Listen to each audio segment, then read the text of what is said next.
Alrighty, as we just said at the top of the show, the NFL schedule is starting to leak out a little bit. The official reveal show is tonight at 8 o'clock. But we know London games are returning. Hopefully, all the COVID travel restrictions don't hinder it. I'm sure that's going to be a big proponent of this, but let's not get into that. But London games are back in 2021, and man, oh man, the NFL is running these new head coaches through the gauntlet. The 4 teams playing in London this year are the Jets, new head coach, new rookie quarterback, Robert Saleh. Good luck going over to London and getting everything in order. We just heard the other day that Robert Saleh didn't even know he was the head coach during practices. So you're going to have to get your team right when they have to go across the country to a new country, a new time zone. So that's going to be a huge kind of weight on Robert Saleh year one. The Atlanta Falcons, that's who the Jets are facing. So Atlanta's going overseas. Once again, a new head coach having to kind of tackle on this kind of huge burden. This is a burden, folks. Any head coach would tell you going overseas, forget about, having a road game.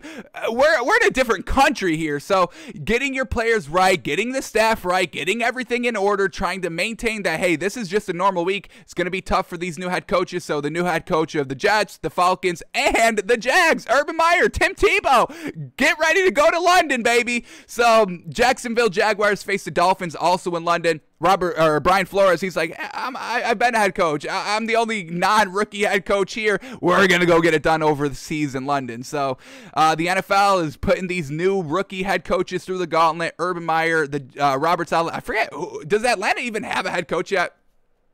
Who'd they fill that position with? Arthur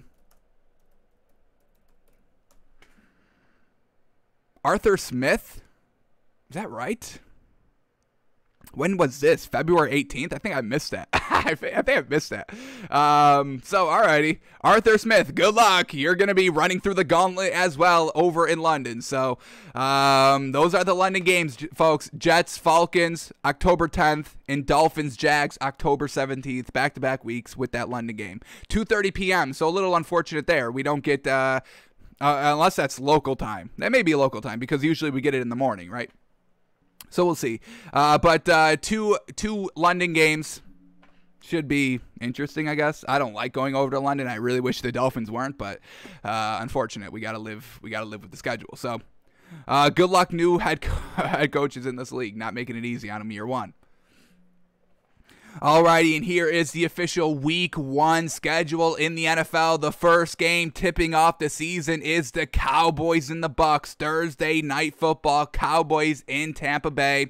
Huge game for both teams. Obviously, Dak Prescott's first game back with the Cowboys, and, the defending Super Bowl champions at their home stadium that they've been in for their last 2 games. They were in their home stadium for the Super Bowl. Now they're home Week 1.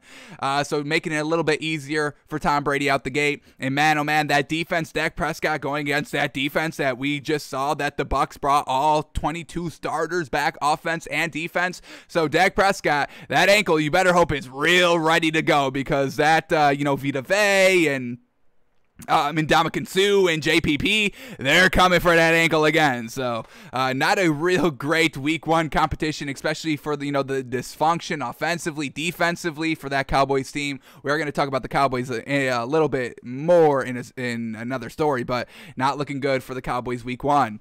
And then here we go, the Sunday slate: Vikings, Bengals. Steelers, Bills, that's going to be a great one. Steelers, Bills, hard schedule here for the Steelers. We're going to talk about that as well. They have the hardest schedule this season, and it gets right out of the gate with the Bills. So, Big Ben, you better hope that arm is ready Week 1. Seahawks, Colts, ooh, another great matchup. We've got high expectations for this Colts team Week 1. They're at home, but have to, face Pete Carroll and Russell Wilson, who, Russell Wilson talking out in this offseason, not wanting to get hit, and we'll see if they kind of, came together, got everything fixed out, squashed all the beef. So Seahawks, Colts, Browns, Chiefs, rematch of the playoffs that the Browns almost won, so that's going to be great. Get a nice gauge on if the Browns are really going to be true contenders this year, or if they were just pretenders last year. I don't think they were pretenders. I have full confidence in the Browns this year. Eagles, Falcons, huge game really for both teams. Eagles to kind of get a nice kind of win out of the gate with the second-year quarterback Jalen Hurts. And the Falcons, I mean, hey, they've got offensive weapons all on deck. New rookie head coach, can Matt Ryan finally get it done this season? Kind of return back to 10-plus wins. So real kind of interesting matchup week 1 for both of those kind of emerging, struggling last year teams. Then we get the Broncos and the Giants, a great first game for this Giants team. They've made so much improvements from last season in this offseason, really get all their pieces offensively back, and now a little bit of easy competition right out of the gate with that, quarterback controversy over there in Denver with either Teddy Bridgewater or Drew Lock. So I love that the Giants are getting, a little eased into the season here. Hopefully they can take advantage. 49ers and Lions, I mean, man, oh man, easy game for Trey Lance if he starts week 1 with this Lions team. And, for the Lions, Dan Campbell, Jared Goff going against this 49ers defense, and maybe probably Jimmy Garoppolo plays week 1. But, I mean, Dan Campbell's going to get right into it, right into the thick of it, a huge game against the 49ers week 1. Then we get Jets and Panthers, man, oh man, the trade, Sammy D to the Panthers, and now, the Jets moved on, so let's see if Sam Darnold can step it up. Great rivalry week 1 there. Dolphins-Patriots, always a rivalry there. Brian Flores versus his disciple of Bill Belichick. We'll see how that plays out. Packers, Saints, two, great teams going together, but now the Saints without Drew Brees. So we'll see, who's winning that week 1 starting job for the Saints at the quarterback position, but have a real kind of tough opponent, the Packers. I mean, we've heard all about this. Aaron Rodgers, he's going to be fired up and ready to go week 1. Not just of all the controversies in this offseason, but just of how he lost last year, losing against Tom Brady. So in the NFC Championship game. So Packers, Saints is going to be a great one. Jaguars, Texans, I mean, really easing in Trevor Lawrence here against this Texans team. We haven't even heard anything on Deshaun Watson for like the last month. I don't think we haven't heard any real news about that situation. So who knows what the Texans are doing there week 1. Cardinals, Titans, two great emerging teams, two teams that really are, playoff or bust potential this season. So we'll see if the newly upgraded Cardinals defense and offense can get it done in this new kind of reworked Titans team of just heavy defense and run game. Let's see if they can get it done. Then Chargers at Washington, pretty solid game here. Rooting for, Justin Herbert to even get even better than last season, which I don't even know how that's going to be possible, but we'll see. And then Washington obviously winning the NFC East last season, and we'll see if Ron Rivera and Terry McLaurin or Taylor Heineke or Ryan Fitzpatrick. We'll see how that's working out. But a solid game there. And then Bears, Rams, Sunday Night Football. Bears with Justin Fields. I'm assuming he's starting week 1. And the Rams with their newly acquired Matt Stafford that they're believing 1,000% in and believe that he's so much better than Jared Goff. And that's all they were missing. They just needed the quarterback. So that's going to be a great game. Sunday Night Football. We've got two head coaches there with the Bears and the Rams, Matt Nagy and Sean McVay, both really having to prove themselves this season. Matt Nagy couldn't get the quarterback right, and Sean McVay,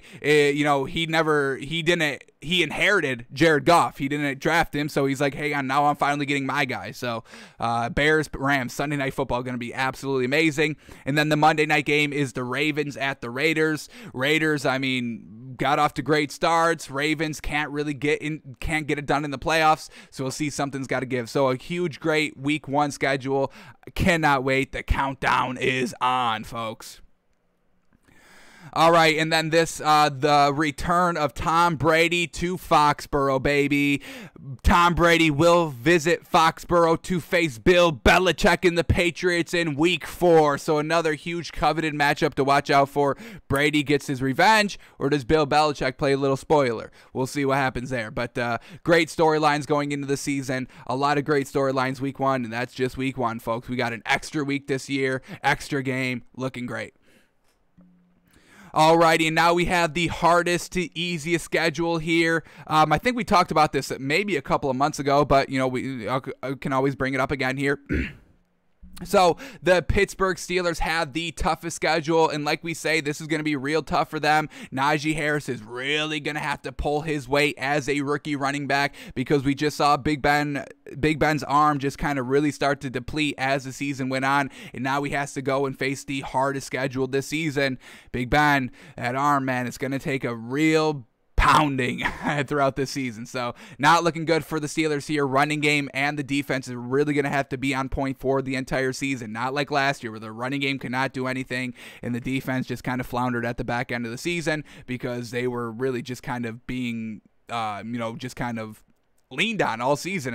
They are at least in the back half where Big Ben couldn't throw the ball, and he's going 3 and out and not moving the ball. Bad field position for the defense there out on the field for the Steelers. So Steelers at the hardest schedule, not good. Then we get Baltimore at the second hardest schedule. Once again, not great for them either. New offensive coordinator trying to kind of stretch the field vertically. Now they lost they lost Mark Ingram at the running back position. So they're really only going to have 2 good running backs now. So we'll see how that plays out. But Baltimore schedule's hard. Chicago with the 3rd hardest schedule. Matt Nagy has to make Justin Fields work week 1. And it's not going to be easy for him having the 3rd hardest schedule. Then we get the Packers at 4. The Vikings at 5. Once again, this Vikings team, hey, Kirk Cousins got to step up to the plate sometime. You don't translate to wins. Your best winning season was like 10 and 6, and then like 9 and 7 is the second, then 8 and 8. So got to step it up big time here for this Vikings team. Then we get Cincinnati and Detroit tied for 6. Not great for them. Emerging young teams at the quarterback position, at the head coach position for both those teams. All right, Raiders number 8, Cleveland number 9, Rams number 10. And then let's go to the bottom, 10 here. We'll start at 22. Saints at the 22nd easiest ranked schedule there. So going to be, easy for the transition of either Taysom Hill or Jameis Winston. Buffalo at 23rd hardest schedule. I mean, man, oh man, making it even easier for Josh Allen to get maybe. Will Josh Allen set the career of passing percentage? What is the highest career passing completion percentage in NFL history? I want to say it may be Drew Brees with like 72%, but let's see what we get.